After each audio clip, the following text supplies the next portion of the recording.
एक बार भगवान के सेवक ने भगवान से कहा, आप सारा दिन मूर्ति बनकर खड़े रहते हैं, आज आपकी जगह मैं आपका रूप धारण कर लूंगा और आप आराम से घूम आओ।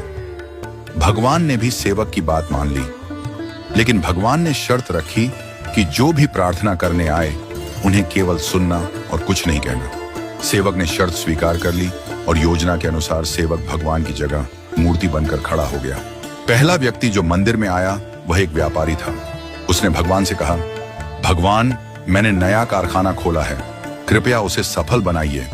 व्यापारी माथा टेकता है और तभी उसका बटुआ गिर जाता है। वह बटुआ गिराकर बिना देखे चला जाता है।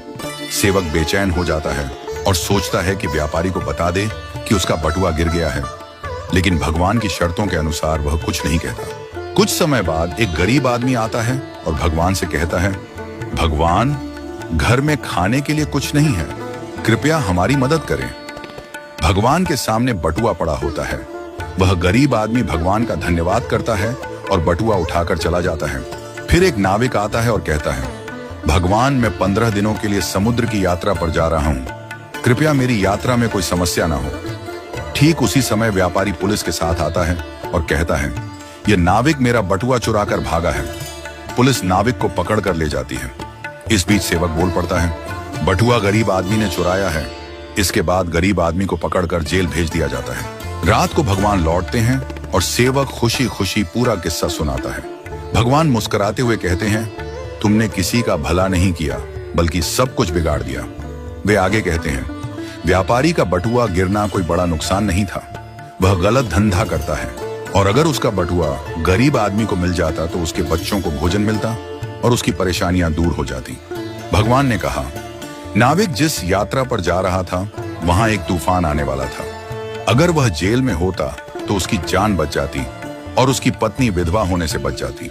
भगवान ने यह भी कहा, कभी कभी जीवन में हमें समस्याएं आती हैं और हम सोचते हैं कि यह हमारे साथ ही क्यों हुआ, लेकिन हमें समझना चाहिए कि इसके पीछे भगवान की योजना होती है।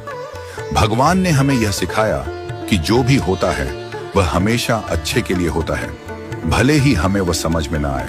इस कहानी से यह शिक्षा मिलती है कि हमें भगवान पर विश्वास रखना चाहिए और जो भी घटनाएं घटित होती हैं उन्हें अच्छे के लिए मानकर स्वीकार करना चाहिए।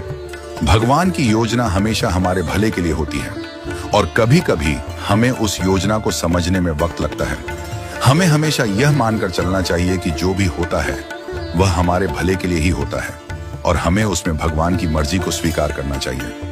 हमें कभी भी किसी स्थिति में निराश या हताश नहीं होना चाहिए।